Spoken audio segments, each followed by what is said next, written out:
good evening or good late afternoon, depending on where you're joining from. Happy to have you here. My name is Brooks Roach. I am Manager of Patient Knowledge and Connection with Diabetes Canada. And I'd like to begin by acknowledging that I'm joining this webinar from the traditional and unceded territory of the Mi'kmaq people. And wherever you're joining or watching from, I'd like to invite you to express gratitude for the land on which we live and acknowledge all the past inhabitants of the Indigenous lands we now call Canada. I'm very excited to have us here today for this conversation about the return to usual care for individuals living in Canada with type 2 diabetes. So I have the great pleasure of welcoming Dr. Alice Cheng, who is an endocrinologist at Trillium Health Partners and Unity Health Toronto and an associate professor at the University of Toronto. Welcome, Alice. Thank you. Thanks for having me. We're also joined by Laura Syron, who is the president and CEO of Diabetes Canada. And Laura also lives with type 2 diabetes. Welcome, Laura. Thanks, Brooks. And finally, last but not least, we're joined by Rebecca Commanda. And Rebecca is a helper at the Cultural Services Department of Nagda-Windaman Family and Community Services. And she also lives with type 2 diabetes. Welcome, Rebecca. Welcome. So I'd like to, again, just really thank you all for being here. And I really look forward to this conversation about where we can go from here with type 2 diabetes and care and what that might look like. So before we begin, I just want to take a moment to recognize that it's no secret that people's access to the healthcare system has changed a lot over the past couple of years. In the early days of the COVID-19 pandemic, you likely had appointments and services that were delayed or deferred. And throughout those different waves that we faced, there have been elective and non-urgent surgeries, procedures that have been rescheduled or canceled. And this is really hard. Patients have been, it's been difficult to access care sometimes. And people have been hesitant, whether that's routine or otherwise, for a lot of reasons. We've seen data that show that at various points and in different jurisdictions across Canada, emergency room visits have declined and patient visits to physicians have decreased. Chronic disease management benefits from check-ins. We know this, and it benefits from scheduled intervals of care with a healthcare team. We know that over the course of the pandemic, those check-ins have been decreasing in regularity. So I want to frame this issue this way, because with this in mind today, our three wonderful speakers will be sharing their thoughts and perspectives, having navigated this system during the pandemic and before, and answering some key questions that they've been hearing from the community, from patients, and we'll also be taking questions from you, our viewers. So you can ask your questions by replying in the comments below on Facebook Live, and our guests will do their best to answer you. So with that, we're going to jump right in. And the first question I'm going to direct to all three of our speakers. And the question is, what are some of the opportunities and barriers for type 2 diabetes management during and coming out of the pandemic? And what were the main barriers and opportunities regarding this management that you experienced or saw when we, as Canadians, were mostly spending time at home? So I'll hand it over to Alice. So perhaps I'll start with that. So thank you very much, Brooks, for the question, and thank you for the opportunity to be part of this fantastic panel. We are coming on 2 years now, right, since the start of this pandemic, and I distinctly remember March 2020. I was seeing patients in my office right up till the Friday, and then called patients over the weekend to transition to virtual care come the Monday. And this was March 2020. So we're now 2 years into the process. And although the transition was super quick, I would say, reflecting now, that there were positives and negatives to come out of this experience. I think the negatives are apparent to everybody, right? So clearly the social isolation, the fear of getting labs done, the fear of going for visits, the fear of going to the emergency department if necessary, the mental health effects of that fear, of that anxiety, as well as of the isolation, the uncertainty and the stress. I mean, all of those things have impacted certainly the patients that I get to care for in terms of their diabetes management. But on the flip side, I've also seen some positives. And the positives have been the fact that people are not traveling. And they are sleeping in their own beds every night, and they are having the opportunity to perhaps do grocery shopping and do food preparation at home, which they have not done before. They're not commuting, so they've saved some time, so they might be able to exercise. And for some people, it's been an opportunity to self-care. So I've actually seen positives in certain situations where I'd say people's management of their diabetes has actually improved over the course of this pandemic. And I would say the other big plus was, as the story I told, Friday seeing patients, Monday virtual, is it forced us to use technology and use it quickly. It was like a kick in the butt that we should have been here, I think, a long time ago in terms of technology use, but this made us go a lot faster. So I would say that was actually another plus that came out of this experience. And Brooks, from my point of view, I'm with Alice. I think there's pros and cons to this, right? On the pro side, like on the good side of this is what we saw at Diabetes Canada is, as Alice said, within the first month of the pandemic coming on, by April, we were hearing from patients and healthcare providers that almost over 50% of care was now being conducted, over the phone or online. And obviously for people living with diabetes, that was a good thing, because if you live with diabetes like I do and Rebecca does, we weren't more at higher risk of getting COVID, but if we got COVID, we were at higher risk of complications. So I can't speak for Rebecca, but for myself, I was very nervous about things that Alice said about. So when my physician went online and my dietitian, I could do phone calls. From my point of view, my ability to keep myself safe was much better. And also the research shows that maybe the gaps in health equity between people might have closed a bit, because it's easier to send an email or get on the phone than always being able to get there, depending, to an in-person appointment, depending on what your job is. And so for me, I think a positive is, it's as Alice said, is I think from now on going forward, my diabetes care team and myself will probably do a mix. We'll see sometimes in person, but also now we've learned how to do it, by phone or email. The other positive is exactly as Alice said, although I wish this was a bit more positive for me. I should have had more time to cook healthier, and I should have had more time to get exercise. Although I will say, especially in the first part of the pandemic, I was just happy to have a dog and did a lot of walking.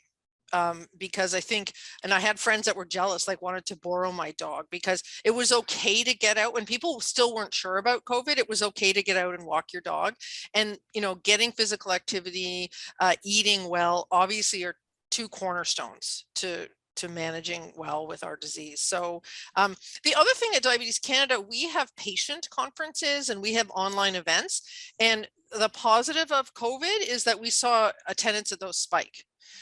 Before we might have said, oh, well, you have to come to a conference in Calgary, or you have to come, but now people could join online. And so it really opened up that kind of opportunity. At Diabetes Canada, we also have a 1-800 sort of information and support line. And we got a lot of calls. In 2021 alone, we got over 20,000 calls. Wow. And we were able to support folks. And a big question that people had was, what about my vaccines? Is it safe to get vaccinated? So we were able to sort of in real time, answer those questions and try to support people. On the flip side, so personally, but also what we see at Diabetes Canada is, I'm not sure any of us have really understood the mental health impact yet. Certainly we know with people who live with diabetes are at a greater risk of depression and mental illness, and major depression. I didn't know this till I started working here. About 15% of people with diabetes can experience major depression. And so again, for everybody going through the mental health impacts, has this exacerbated that with people with diabetes? We don't know the answer to that question yet, but it's certainly the social isolation, the change in routine, the inability to socialize certainly could do that. So the other thing I would say is, for some folks, as Alice was saying, you need to be in person to do things like your foot tests. And like, there's just some stuff, even for me, the blood pressure and things like that. I have my cuff at home and everything, but I feel better when I'm in the office and someone that knows really what they're doing is taking it. So, you know, and then we heard a lot of calls on the line about, you know, if people unfortunately had lost their job or were in circumstances, affording some of the medications, affording the kinds of things. So that was a definite negative as well. So, so I think there's both, and I'm hoping that we can keep some of the good stuff going forward, but hopefully some of the stuff that wasn't being addressed, hopefully as we get back to in person, we can get better at those again.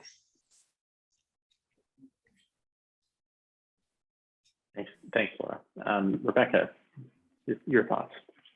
Okay, so my experience, there's been like definitely a change from the beginning of COVID to now. Like we've all said, like our communication with my medical professional team that I deal with. Like I deal with my dietitian, my nurse practitioner, and my dietitian nurse. Within my First Nation, there's what is called a diabetic health unit team within Syron First Nation. And with that, it has that circle of care where they kind of check in on me. And that's where it kind of developed even more, where I'm having that opportunity to call them up on the phone and tell them, like, you know, my readings are changing a little bit. What are some stuff that I can do at home to do those changes for that? Like at first, before COVID, I was always traveling for work, and then I didn't really have that opportunity to kind of cook at home or anything, because I had to be on the road at like 6 o'clock in the morning, and I didn't like feel like I had time to make breakfast. But now that I'm at home, working from home for this time being, I'm like, okay, I have time to make my breakfast, whether it's a quick smoothie or like, you know, actually making like a full out meal for me and my husband.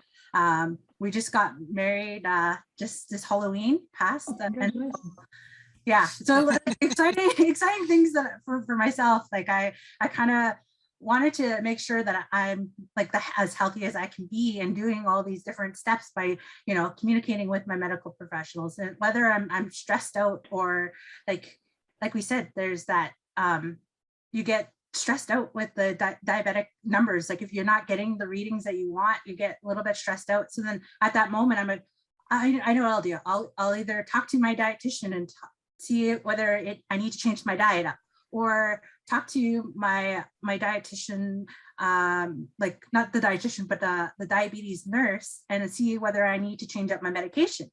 And then from there, we kind of like worked out how, like what needed to be adjusted in that time. And that really helped out me a lot. Yeah, thank you, Rebecca. And thank you all three for sharing. I think there's an interesting idea there that comes around, you know, having all this extra time at home and being so tied to the numbers and the goals that you've set for yourself and your own self-management. And in some cases, what we've heard is people feeling, oh, well, I'm home all this time, or I'm home so much extra time. Why can't I perform better? And I think there's something to be said for being kind to yourself. You know, Laura, you mentioned the untold mental health impact of what we're all collectively going through in different ways. And it's not as if it's just you're taking a break at home and treating, you know, self-managing diabetes. It's there's a lot of different challenges. They're coming and going in waves, and it makes sense to be having different challenges and new approaches that you have to take and test out. And I think it's just important recognizing, as you both alluded to, this sort of over time, it's going to look different. And you know, to not be so tied to the number as the measurement of, am I succeeding in this? And just to more so be about the strategy. Yeah, and if I could add to that, Brooks, just is for me, like Rebecca, I used, if I got sort of nervous about my numbers, it was really helpful to be able to quickly call, or my family doc does email, and just say, you know, I'm feeling a bit like you know, kind of concerned about this. Can we talk? And just when she said, you're not the only ones whose numbers are going up right now, it just felt so much better. Like somehow I thought I was the only one failing, because you're supposed to be at home and you're supposed to be healthy, and so just to know you're not alone, and to have your healthcare professional kind of reinforce that made me feel a lot better. And I couldn't have done that if it was only in-person care. Like I would never have made an appointment to have that reassurance. Like it just, so I wouldn't have got the reassurance. That's a great point. I'm curious for Rebecca and Laura, on that note of, you know, whether they're in person or virtual, how do you prepare for doctor's appointments, and what steps do you take to ensure that you're getting the most out of these appointments? Do you feel that people with type 2 diabetes are made aware of what they need to do before this visit, whether it's actually going to a clinic or just picking up the phone, shooting off an email, hopping on a Zoom call? What's in that toolbox? I could take this part. So I wasn't, to be honest, at first I wasn't prepared. I didn't know what I needed. I knew I was going there to talk about my diabetes, but I didn't know whether I needed to bring anything at that moment. But now I will send either an email of my glucose, my glucometer report. I will send that to my team, and that way we have that reading for either we'll either look at a 90-day or we'll look at like a 7-day period, depending on what they request at that moment. But we'll go over that report together, kind of seeing, okay, so this is where your readings are lower and higher kind of thing. And then that's where I seen that, like that growth in myself, like, okay, I know I'm doing better. I'm doing a lot better than where I was before. And like, even with my medication, it has changed, because me and my partner are also looking at possibly starting our own family. So then I asked my medical team, what do I need to do in order to get healthier? And then that's when I changed over to insulin. And like at first, when they told me that I was changing over to that, I was nervous. I was like, oh, I'm changing over to insulin. I'm like, because at first I was like, I didn't feel like I was doing enough. Like at that moment, I thought like, oh, that's the step that. But when they told me after, it's like there's been tests proven that it's healthier for moms to have that insulin. I was like, oh, okay. I feel more comfortable now to make that transition. And then yeah. That's yeah, I'm done. And for me, Brooks, in terms of, as I kind of get ready to see, and sometimes I just see my GP, and sometimes I see my GP, well, usually I see the nurse first for, you know, some tests, and then I see the GP, and then every other time, so every 6 months, say, I'll then also see my dietitian while I'm down there. Because again, the nice thing about virtual is you can schedule it differently. When you're going down, you're taking time off work, like it's good if you can put it all together. So I was like Rebecca at the beginning, I had no clue. I must have looked like deer in the headlights. Like my first couple meetings, I was just like, my appointments, I was like, I don't know. And every time they were trying to talk to me about different medication, I heard it as, you're not doing the right thing. So we have to give you more stuff. Right. And I was just what I've learned over time is I write questions down in between my 3-month checkups, and I just sort of keep them on my phone, because I find when I go in, I don't know about Rebecca, but when I go in, the questions just fly out of my head. Like I knew them before I went there, but now I say, you know, let me ask these questions. And then the other thing for me, I do have to say, and maybe I'm alone in this, but I don't think so. I have to psych myself up a bit for the weighing part. That is not my favorite part of it. And depending on the nurse you get, I find you can get kind of judged. So so for me, I try to just think, okay, this is part of it. I have to see, you know, what my weight's at. And I just have a lot of guilt around, like I think there's stigma and guilt for me around haven't been eating well enough or whatever. And so I'll just share, for example, last time I went down, I had a nurse I'd never seen before, and she was doing my blood pressure and then checking the weight. And then she was checking the weight. She goes, and I was like, oh my God, like, really? So meanwhile, my doctor's not like that at all. Like, my doctor is great. She's like, if you don't want to get weighed, it's not all about the weight. Like, we can decide sometimes that's not the right thing to do or whatever. So that's making me feel a bit better about it. But so for me, I have to sort of gird my loins a bit when I go, just that I am worried that it feels like a bit like a test when I'm going. And now I seem like Rebecca, I see my labs before, right? And I kind of know, and that makes me feel better. So I signed up for Life Labs that I see my results. I know going in, and I have my questions, but I also am getting a little bit better about saying, like, well, I didn't say that nurse anything, but I said to my doctor, like, I didn't think that was cool. Right. So I think you have to be your own advocate too. So I don't know if that was too personal, Brooks, but anyway, I can't be the only one, I think, experiencing that. The classic advice, if you're the one with the question, 5+ people all probably have the same, are wondering the same thing. And just, yeah, thank you for sharing that, Laura. And I'm sorry that happened. I think honestly, hearing that, I go through this sort of mental process of surely the CEO of Diabetes Canada wouldn't encounter something like that. But it just goes to show this is often the universal experience, and it doesn't matter, what armor you come into the office with. It can be a very difficult experience to bear all. I'd say that living with type 1, it can feel very, it's just me as a series of numbers being examined and judged and categorized, and feels very impersonal. And I'm wondering, Alice, if you're comfortable, if you could just speak from a healthcare provider perspective to some of what Laura's expressing.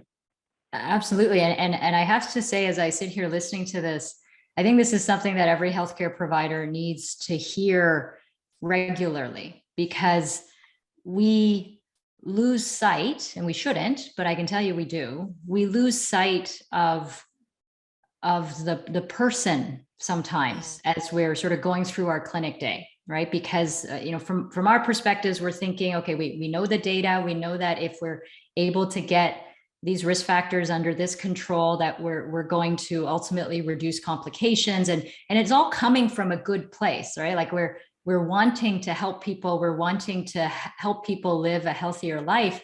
And sometimes we can get too zoomed in on the numbers.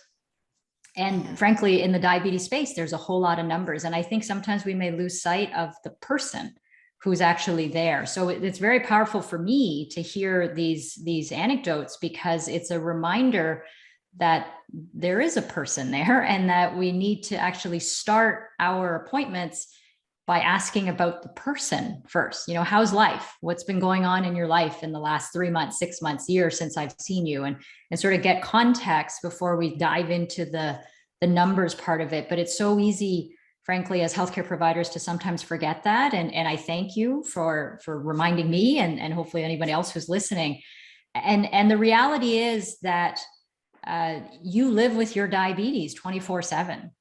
And you are the true experts when it comes to your own diabetes and your own health. And I love what Laura said about advocating for yourself, because if you have an experience where it was not so positive, then actually feeding that back can be really useful. Because again, I think healthcare providers are coming from a good place, but we can lose sight. We can just lose sight in a busy day.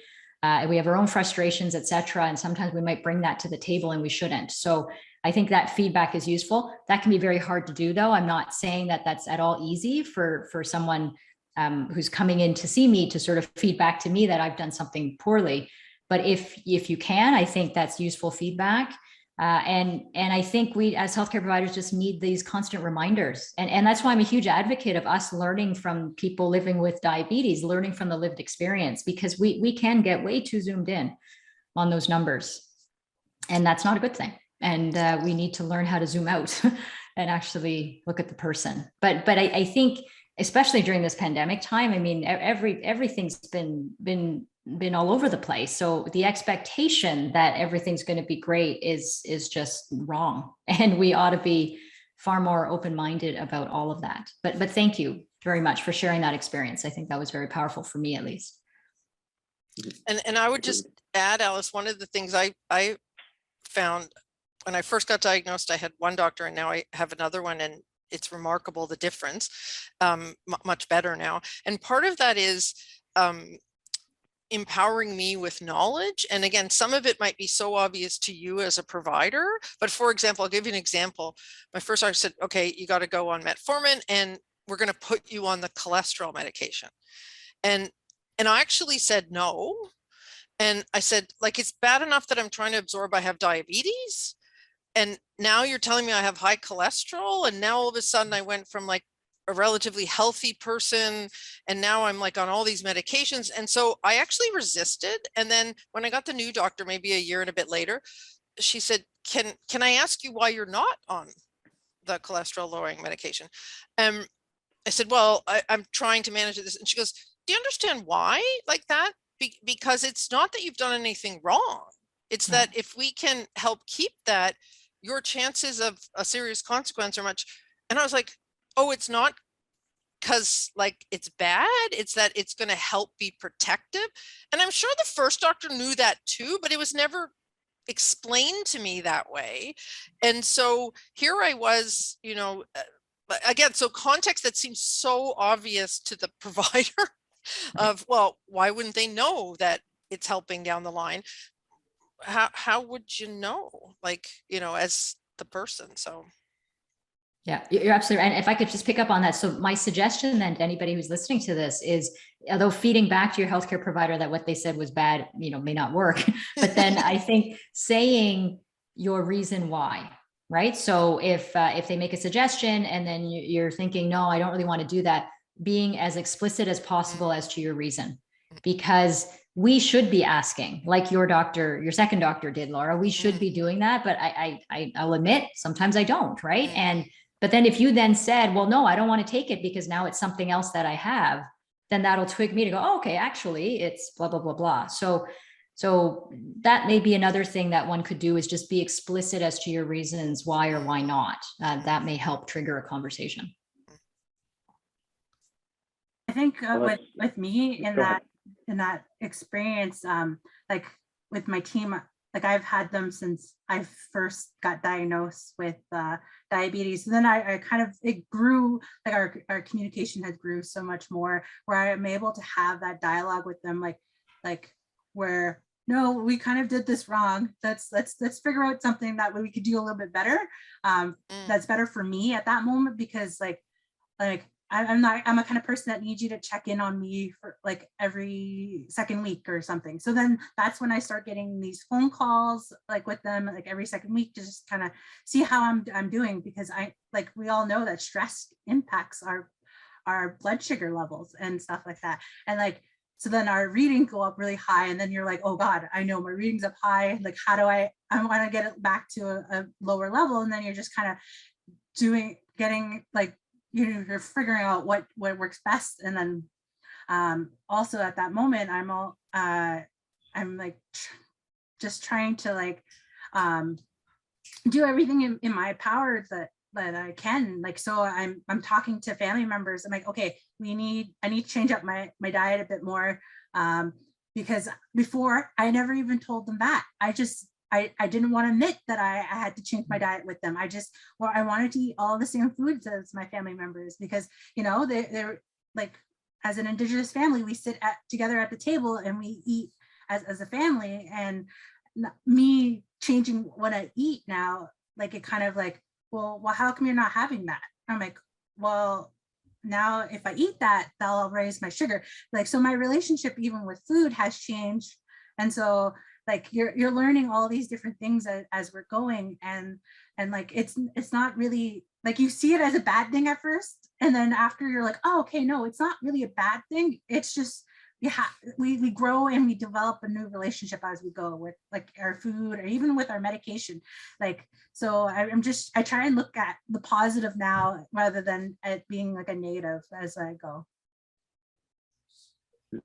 I really like that point of treating it not as sort of a few blips throughout the year where that's where you check in and it's a major source of stress, but both you've described this as more of an ongoing dialogue where you can check in as needed and really have a sort of a generative discussion with a healthcare provider saying like, I'm struggling with this decision because of this motivation, this perception I have about what's going on. Can you help me figure this out? And that just seems like such a better way to approach it rather than you must do X and feeling like you can either accept or reject that and can feel very, very cold. And I'm wondering, Alice, you mentioned that wonderful suggestion of coming with constructive feedback of maybe the way that the healthcare provider expressed something didn't work for you and to be able to come and express that. What else would you suggest for people to come prepared with? So I like what Laura said about having your list of questions prepared because it is a sort of finite amount of time that we have together. So getting all of your questions answered is going to be important. There are sort of the mundane things that are easy checklist things to be prepared with. So your list of medications. If you're reading them to me on the phone, make sure your reading glasses are nearby so that you can see it. Having your blood sugars ready, and whether that be on paper or whether that be uploading so that I can pull it down electronically, but just being prepared from that perspective. And maybe jotting down anything that has happened to you in the last 6 months or a year or 3 months since we would have last had a conversation, like surgeries, et cetera. Because trying to remember on the spot can be hard. But if you've sort of taken notes somewhere, that's really helpful. And then the physical exam stuff that I would normally have done, but I can't do now because I'm talking to you on the phone. If you could weigh yourself, if you could do a blood pressure, if you have a blood pressure machine at home, that would be really useful. And having your pharmacy information on hand so that I can send the prescriptions direct to the pharmacy. And then finally, I'd say getting the labs done. I mean, diabetes, we talked about numbers, and it's not all about numbers, but numbers are helpful. And especially if you only have so many touch points a year with a particular healthcare provider like the physician, it's good to actually have the labs done prior to the visit. And that's why we always make sure we give the lab recs at the end of a visit in preparation for the next one. And just bear in mind that many labs around the country will allow for online booking of appointments. So I know some of my patients have been really afraid to go to a crazy lab with 50 people waiting in the waiting room. That doesn't happen anymore. So go online, book an appointment, book it well in advance, book the first appointment in the morning if you're particularly concerned about the air in the lab or anything like that. So there are ways to get the labs done and get them done safely. But I think the online appointments can be a very useful tool. I think it's also, we're talking about a lot of this through the understanding of almost a pre-COVID kind of world, like still with the understanding of you have your basic checklist. And we've also seen, as mentioned, a lot has changed in the way that you can access care, and it seems to be moving into a way where this format where it's patient choice can reign supreme, and in a lot of ways you can build your approach around your own preference. I'm wondering, for Laura and Rebecca, from that side of things, what has changed most for you when it comes to your own approach to type 2 diabetes management, specifically in the last 2 years? So I could start. So I'll start with the negative, maybe the positive. So for me, the toughest part has been honestly physical activity and getting that in. It's I'm not a runner. I'm not a big gym rat, but I had found over the years, I had finally found something, spinning classes, cycling, and that had really worked for me. And then almost immediately all those shut down. And I'd also been a pretty big yoga person, and for my stress that was really helpful. And yes, can I do those things? So do I do yoga online? Yes. Do I have like an old stationary bike in the back? Yes. But part of what I needed for that was the sort of commitment that I have a 6 a.m. spin class. I'm going to get there. I've signed up, I've paid money, and just not having that rigor. So for me, what's really changed is that side of it. Like the eating is a little bit harder because it's easier to order in and you're supposed to support local restaurants, but it's still like easier.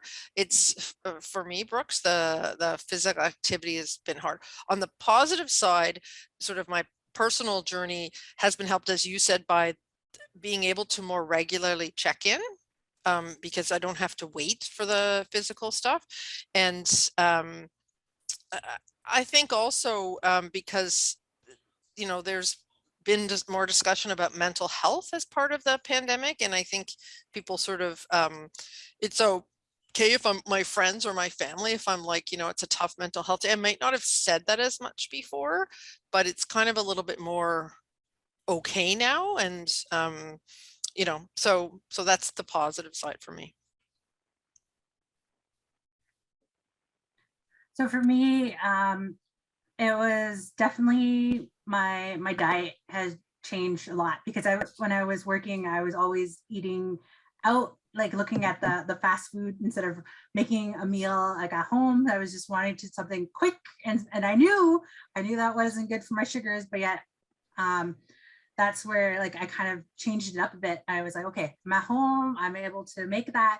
But then also at home, I also know that I'm a stress eater at times. So then I was like, I had to talk to like my dietitian at that moment. Okay, when I'm really stressed out, I'm like, what can I eat instead? Like that way I could still eat. I have to like eat something. And so she suggested like eating like celery sticks, like just because if I need like a crunch, instead of picking up a bag of chips or something like that, it's like eating that celery to like kind of get that crunch, and then I'm still getting that healthy food in my belly. And so that helped out a bit. And then my physical activity, like that changed too, because at work I'm constantly interacting with so many different people. Like I built like these lodges for work, and then going from doing physical activity outside to being at home on the computer constantly, like, and having that accessibility to be on the computer, that changed up my relationship, like for physically being active. So then I had to look for different ways of how I can be more physically active at home, and how I can also take breaks from than being on the computer all the time. Because we do need that off-screen time for that bit. And then so I had to like learn that as I was going. And so like I also got a dog this past year during COVID, and so I've been taking him out for walks and that, and just going for hikes around like my home here on the reserve, and like just trying to do more stuff like that. And because that's what I did before, I also went for hikes, but because of COVID at first, I didn't want to go in case I ran into somebody, and that kind of stopped me for a bit. But then I was like, okay, no, don't let that stop you.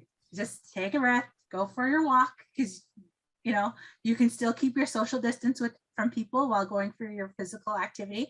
So then I just kind of did more stuff like that to try and keep myself physically busy. But then for my mental health, I'm a cultural helper for Nagda. So I have this braided sweetgrass with me, and that helps calm me down when I'm feeling really stressed out. I grab my sacred medicines for me. I either smudge, or I just I do stuff that'll help me calm down in those moments.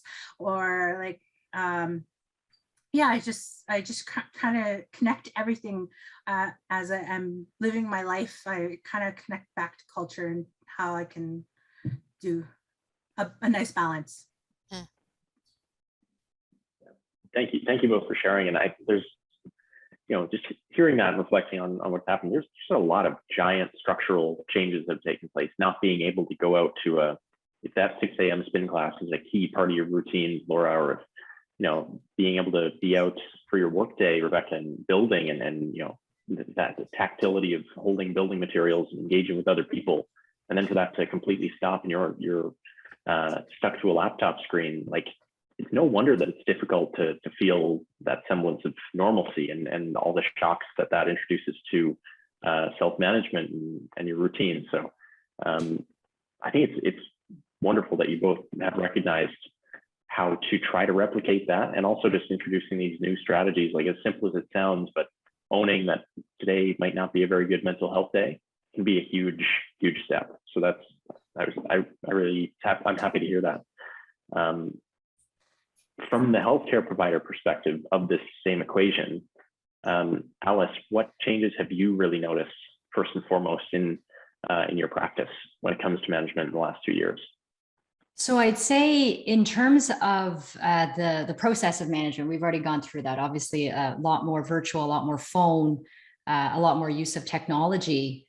However, the actual things that were offered, I'd say the goal was remained the same. So at no point during this pandemic did the appointments get canceled, at least in my office, did the appointments get canceled or rescheduled. The care continued to be provided. The risk factors that we're trying to manage, we continued to try to manage. If therapies needed to be started, they still got started. So in other words, the chronic disease care part did not change during this time, nor should it. So that would be my other thing for everybody listening is if your doctor is saying stuff like, well, we'll just hold off and wait till this pandemic ends. Well, okay, no, let's just get going on it, because we're not entirely sure when that's necessarily going to happen. So all of that still happened. And in terms of all the research and work behind diabetes, that also continued during these last 2 years.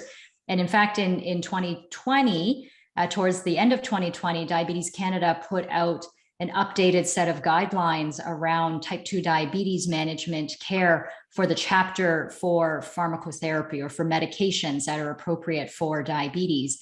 And the overall framework of managing diabetes, be it type 1 or type 2, that actually remains unchanged and still continues to be something that all of us ought to be striving for. And it's what's called the ABCDESs of diabetes management. So if I can just go up here, hopefully you're all seeing my screen here. We are. We Excellent. see the one that says D for drugs. There we go. There we go. So this is the ABCDESs of diabetes care. And this is the checklist. So again, for everybody who's listening to this right now, I want you to take a picture of this screen right now, because this is the checklist that you kind of want to ask your healthcare team about every visit.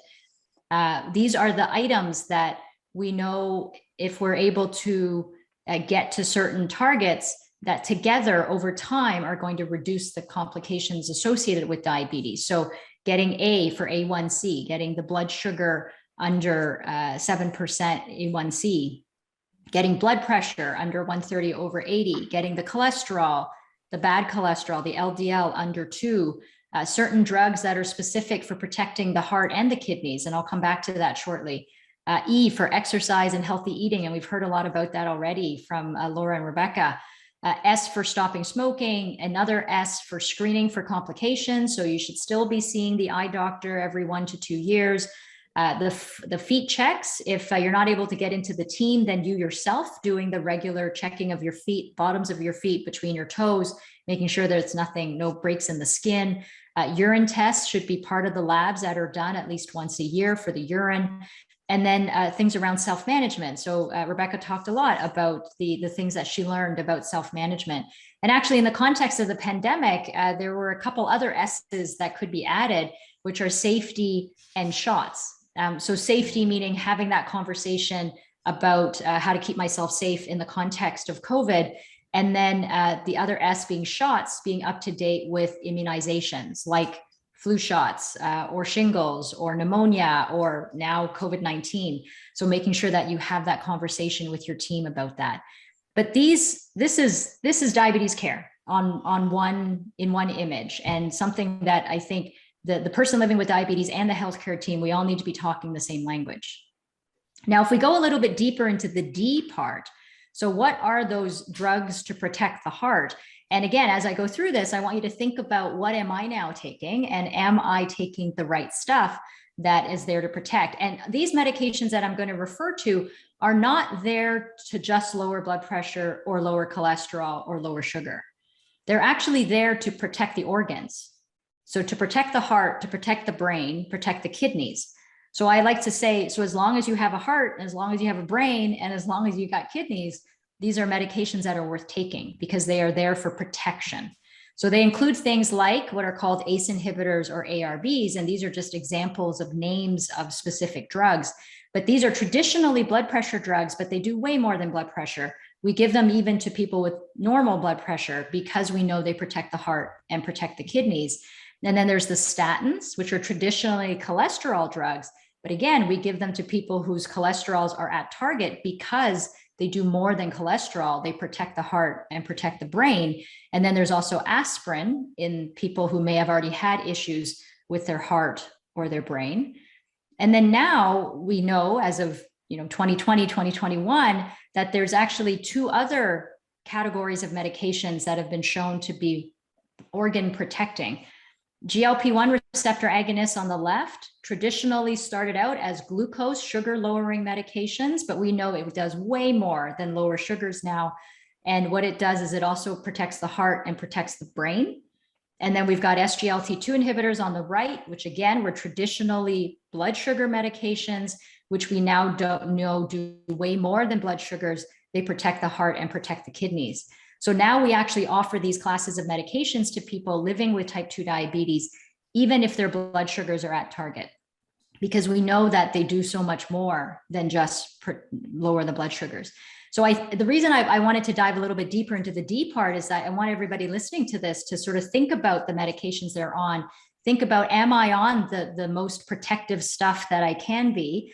And then also to frame it in your mind the way that I mentioned, not as blood pressure, cholesterol, and sugar drugs, but actually as heart, brain, and kidney protecting drugs. And then therefore, when you frame it that way, hopefully they become things that make more sense to want to include in your set of things that you're doing to protect yourself. So those are some of the updates in the last couple of years, not just pandemic specific, but really related to the research that we have with respect to diabetes. Thanks very much, Alice. And if you weren't able to take notes in real time, you can access this video on Diabetes Canada YouTube after the fact, if you want to revisit that, because it is super helpful. So at this time, we're coming up on 7:47 Eastern time, and I want to make sure that we make some time to answer some audience questions, because we've had a lot of folks, sharing their stories and expressing some curiosity. And the first question I want to ask, because Rebecca, you shared some of that interesting relationship you had around exercise and really having to shift how you approach that and trying to learn sort of in real time. So I'll direct this question to you, and it's someone asking about what time of day is most effective to affect blood sugar levels. Is there a preference for yoga, walking, strength, stretching? And then they ask, do I exercise only in the morning when blood sugar is higher? In the evening, do I go multiple times a day as my blood sugar rises? And they end with a very fitting, just a lot of A's. So Rebecca, what advice might you have for this person? My advice is you have to just kind of go through the different days, like whether morning works best for you, but again, our bodies are always different, adjusting to stress. And so you may have a routine set like I do at times, and then you have an off day and your body's that's just how your hormones are adjusting that day. So our stress kind of impacts it at times, and or our food or our diet. It's just it's that time where you're trying to find that balance. And then so what I end up doing is I try and do most of because I'm more active in the evening, so I go out for my walks during the evening, and that because usually I work from 8:30 to 4:30, and so I don't have that time frame in the day to kind of do that physical activity at that time, because I'm mainly on the computer talking to our non-women clients and doing our referrals that way. And so I don't have that time to get up from the computer and go at times. I'll get up and do yoga in my chair. I'll do stretches and stuff but I can't do a full on yoga stretch for at that time, or sometimes even at lunchtime I try and fit in maybe a half an hour just to go for like a walk at that time, like to try and build up that routine. So I think, Alice, go ahead. Sorry, Brooks. If I may sort of just jump in here a little bit, I would say to answer that particular person's question, any time you can fit exercise in is a good time. Any exercise you like doing is a good exercise. And if you time it for post-meal, then it's going to affect that post-meal blood sugar rise, which is good. But if you can't walk after a meal, then you can't walk after a meal, right? But if you're thinking blood sugar wise, then exercise right after a meal is going to help avoid that rise. Also, the kind of exercise, the main impacts on blood sugar, if it's a very vigorous exercise, like a high intensity, interval training, or you're playing hockey and you're sort of doing spurts like that, it may actually raise your blood sugars because of the adrenaline. But then as you do cardio or walking, then it could actually lower the blood sugars over hours. So, I mean, that's sort of the quick answer in terms of type of exercise, but really when you do it is a good time, and whatever you like doing is a good exercise. That would be my answer. Now that's in the end for me, Brooks, that's where I think everyone's life is so different. So if you have young kids, if you're caring for an elderly parent, if you work shift work, so for me, my exercise when I was spinning and stuff was just what actually fit my schedule, so that it was actually the most chance I was going to do it, versus, because diabetes already runs so much of your life that if it ran that too, like at some point it's just like, but at the time my blood sugar I needed the most, that's when I have to help my kids with homework, or that's like, I can't, you're juggling your priorities, your family's priorities, your work priorities. So quite frankly, to me, it was when I could fit it in and stick to it. Mm-hmm. Yeah, it's a really good point around experimenting within the limitations that are already there. And I don't think any time is a good one, Alice. I love that idea. And whatever you enjoy, just let yourself enjoy it. There's a question around if local diabetes education sessions for newly diagnosed people have restarted. And I think, for a specific answer, I might direct that person to our 1-800-BANTING info line. But I think within that, there's a really important point around getting in touch with community and comparing notes, recognizing how different all our lives are, as we've shared, being able to reach out to someone that's going through a similar diagnosis. And I'm wondering, over the course of being diagnosed and coming to integrate that into your lifestyle, I'll direct this question to Laura, and if you have any advice to this person on how to go about that. Yeah, so I think in terms of, don't know where they live and all that, Brooks, but love the advice that call our 1-800 line, and they can see if there's something in their neighborhood or in their locale.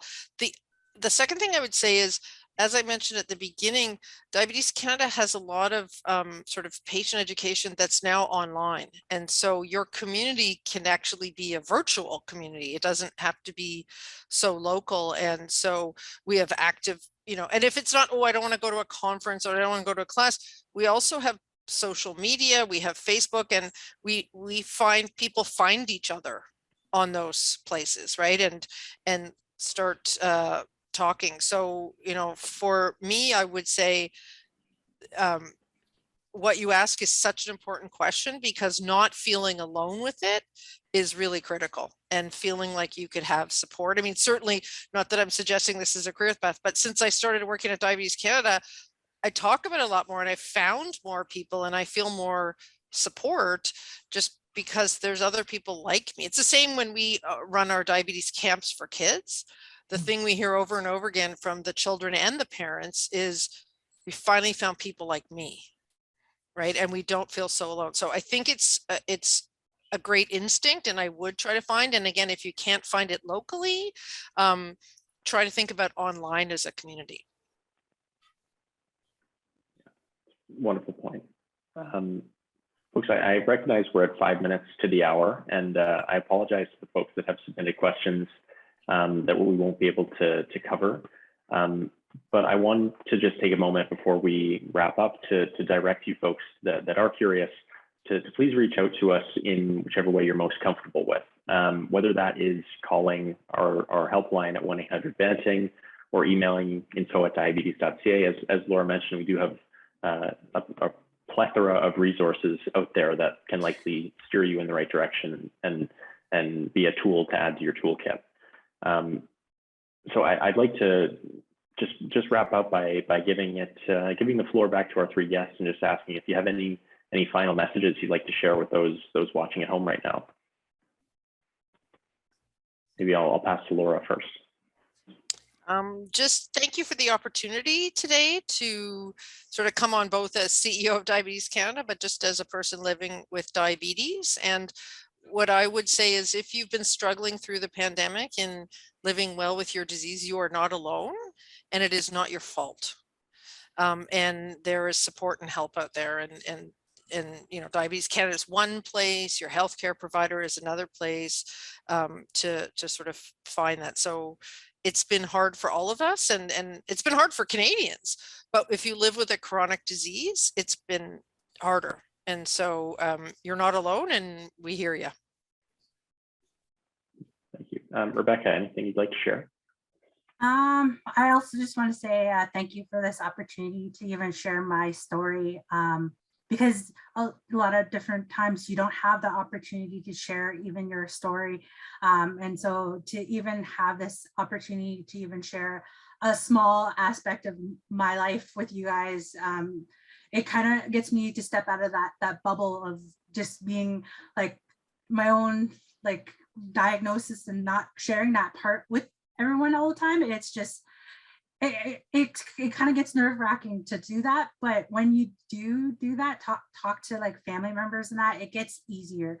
It gets so much easier when you open up about whether you're stressed or whether your diabetes is impacting you that day. Like, be able to share that with your family and tell them, like, you know, I'm having trouble this time, but this, like, that way it's that circle of like care like comes even from your own family. Like, they can help you however way that they can, because they won't be able to help you if you don't share. So share as much as you are able to. Mm-hmm. Yeah, I love that. Alice, any final points?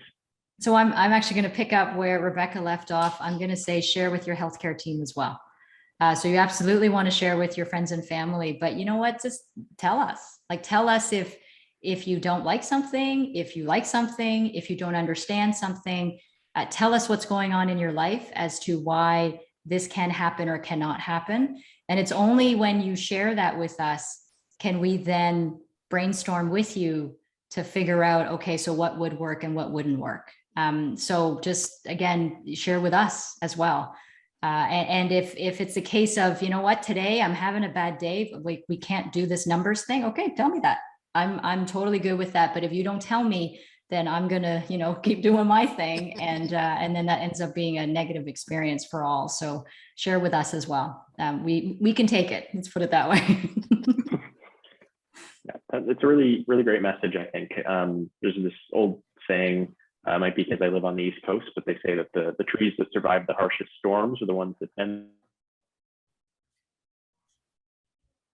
flexible is an important one to keep in mind. Before we wrap up, what you'll see in Facebook comments and on our social media is a list of resources specifically pertaining to this topic that you can check out. It'll guide you through specifically how to prepare for a doctor's appointment, managing type 2 diabetes during this COVID era and beyond. And you'll see sort of connecting to other resources we've developed in the past. But again, I just like to issue a really warm thank you to our three guests and sincerely say that I learned a lot from this conversation. I appreciate your time and your honesty in sharing all that you did. So I know it helped me, and I'm sure our audience would say the same. So with that, please feel free to contact Diabetes Canada for information or to be connected with our experts or with other folks impacted by diabetes. And thank you all, and take care. Thank you. Thank you, Brooks. Thank you, everyone. Thank you, Brooks. Thank you, Brooks.